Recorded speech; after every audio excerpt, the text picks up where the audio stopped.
Hello बच्चों, अब तक हमने पाठ 6 अक्लमंद बकरी का पाठन किया था। आज हम उस कहानी का अर्थ समझेंगे। तो चलिए शुरू करते हैं। एक बार क्या हुआ, एक जंगल था जिसमें एक गुफा थी। उसमें बकरियों का झुंड रहता था। झुंड मीन्स बहुत सारी बकरियां रहती थी। और उसी गुफा के नीचे एक और गुफा थी जिसमें एक सियार का जोड़ा रहता था। दोनों पति पत्नी थे। एक बार क्या हुआ, जो झुंड में बकरियां रहती थी वो कम होती जा रही थी। तो जो बकरियों की सरदार थी उसने सोचा कि मेरे झुंड में से बकरियां कैसे कम होती जा रही हैं, जरूर उस सियार ने ही मेरी बकरियों को खाया होगा। तो उसने कहा, बकरी ने मन ही मन में कहा कि अब मैं अपनी बकरियों को अच्छे से सावधान कर दूंगी कि वो जंगल में अकेले ना जाया करे। तो उसने, जो बकरियों की सरदार थी, उसने सारी बकरियों को बुलाया और उसने उनसे कहा कि मैं आपको एक बात बता रही हूँ, आप सब लोग जब भी जंगल से बाहर या जंगल में जाया करें तो सब साथ में रहा कीजिए। आप अकेले रहते हो जिसकी वजह से सियार हमारी एक एक करके सारी बकरियों को खाता जा रहा है। बकरियों ने, सबने बोला ठीक है, हम आपकी बात मानेंगे, आगे से हम अकेले अकेले नहीं जाएंगे। ठीक है। अब इस तरह से उनका चलता रहा। वो जो बकरियां थी जब जंगल में जाती थी तो साथ में ही जाती थी, जिस वजह से जो सियार था वो उनका शिकार नहीं कर पा रहा था। अब शिकार जो सियार था उसके भूखे मरने तक की नौबत आ गई थी। तो अब सियार ने अपनी पत्नी से बोला कि हमें कुछ ना कुछ तो करना पड़ेगा, इस तरह से हम दोनों भूखे मर जाएंगे। तो सियार ने एक योजना बनाई कि तुम जो बकरियां हैं, बकरियों की सरदार के पास जाओ और उससे दोस्ती करो, और दोस्ती करते हुए उससे कहो कि मेरा सियार जो है वो रात को मर गया था, अब मैं अकेली हूँ, क्या तुम मेरे साथ मेरी गुफा में आ सकती हो? इस तरह से। तो फिर सियार ने कहा, जब तुम उसे लेकर आओगी तो मैं गुफा के बिल्कुल अंदर होऊंगा, जैसे ही तुम उसे लाओगी मैं उस पर झपट कर उसे खा जाऊंगा और फिर तुम भी उसको मेरे साथ खाना। इस तरह से लोगों ने उसको मारने का प्लान बनाया।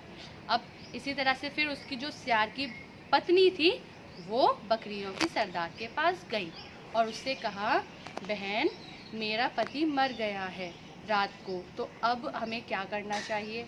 तो उसने, जैसे उन्होंने प्लान किया था सेम उसने वैसा ही कहा, क्या तुम मेरे साथ गुफा में चल सकती हो? तो बकरी ने बहुत मना किया कि नहीं, मैं तुम्हारे साथ नहीं जा पाऊंगी। तो आपने स्टोरी में पढ़ा था ना, जो सियार की पत्नी थी वो बकरी को क्यों ले जाना चाहती थी गुफा में? सियार को दफनाने के लिए। क्या वो अकेली तो दफना नहीं पाएगी, तो क्या तुम मेरे साथ चल सकती हो? बकरी ने बहुत मना किया, मैं तुम्हारे साथ नहीं चल पाऊंगी, क्योंकि बकरी को पता था कि अगर कोई भी गड़बड़ हुई ये मुझको मार डालेंगे।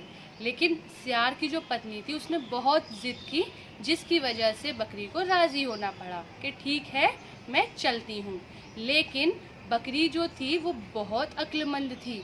उसने पहले ही प्लान कर लिया था कि उसे किस तरह से, अगर सियार अंदर जिंदा भी होता है तो उसे उससे किस तरह से बचना है। तो उसने, जो सियार की पत्नी थी, उससे कहा कि एक काम करते हैं, तुम आगे आगे चलो, मैं तुम्हारे पीछे पीछे चलूँगी। कि ठीक है। जो सियार की पत्नी थी वो आगे चलने लगी और जो बकरी थी वो सियार के पीछे चलने लगी। चलते चलते जैसे वो गुफा तक पहुँचे तो गुफा में पैरों की आवाज़ें होने लगी, जिससे जो अंदर सियार सोया हुआ था उसको मालूम पड़ गया कि जो बकरी है वो अंदर आ गई है। अब सियार ने तो प्लान ये किया था कि बकरी आगे होगी और सियार की जो पत्नी है वो पीछे होगी। तो पर आगे कौन था? सियार की पत्नी आगे थी और बकरी पीछे थी। जैसे ही वो आगे गया, जो सियार था वो सोया हुआ था वो जाग गया, जिसकी वजह से बकरी जो थी, बकरी तो बहुत अक्लमंद थी, उसने देख लिया कि सियार ने अपनी आंखें खोली हैं, तो और फिर उसने दोबारा से बंद की हैं। तो ये वाली बात उस बकरी को मालूम पड़ गई और वो फटाफट वहाँ से जोर से दौड़ी और अपनी गुफा में जाकर ही रुकी। उसकी जो पत्नी थी सियार की, उसने उसे बहुत रोका, रुक जाओ, कहाँ जा रही हो? बट वो नहीं रुकी। वो कहाँ रुकी? अपनी गुफा में जा कर के। तब उसकी पत्नी ने बोला, तुम वहाँ से क्यों भाग आई? कि तो उस बकरी ने उस सियार से मना कर दिया कि मैं नहीं आ पाऊँगी। तो जो सियार थी वो लौट गई। फिर उस सियार ने और उसकी पत्नी दूसरी वाली जो सियार थी, उन दोनों ने प्लान किया कि इसे फिर से किसी बहाने से बुलाते हैं। तो उन्होंने क्या प्लान किया कि इसे शाम को दावत खाने के बहाने बुलाएंगे। तो सियार की जो पत्नी थी वो गई और उसने उससे बोला कि प्लीज़ आप चलो मेरे साथ, मैं अकेली हूँ कैसे खाऊंगी। तो उसने पता है बकरी जो थी उसने क्या बोला, बकरी ने बोला कि ठीक है मैं चलूँगी, लेकिन मेरे साथ एक शिकारी कुत्ता भी चलेगा जो सारे जानवरों को शिकार करके खा जाता है। तो जो सियार थी, जो सियार की पत्नी, वो बहुत डर गई। अब क्या हुआ पता है, तो वो वहाँ से आई और उसने उस सियार से बोला कि शाम को वो बकरी तो आ रही है लेकिन उसके साथ शिकारी कुत्ता भी आ रहा है। अब दोनों सोचने लगे कि अगर वो शिकारी कुत्ता उसके साथ आया तो वो हम दोनों को खा जाएगा। अब दोनों क्या करें, उन दोनों ने क्या किया, उस गुफा को छोड़कर हमेशा के लिए वो भाग गए और फिर कभी भी उस गुफा में लौटकर नहीं आए, जिसकी वजह से जो बकरियां थी वो सही तरह से रहने लगी। तो कैसी लगी बेटा आपको स्टोरी? अब आपको क्या करना है, पार्ट 6 के कुछ कठिन शब्द हैं जो मैंने आपकी किताब में अंडरलाइन किए हैं, उनको अपनी अपनी नोटबुक में अच्छी हैंडराइटिंग में लिखना है और याद करना है। अगली कक्षा में उन कठिन शब्दों का हम श्रुत लेख लेंगे। ठीक है, बाय बाय।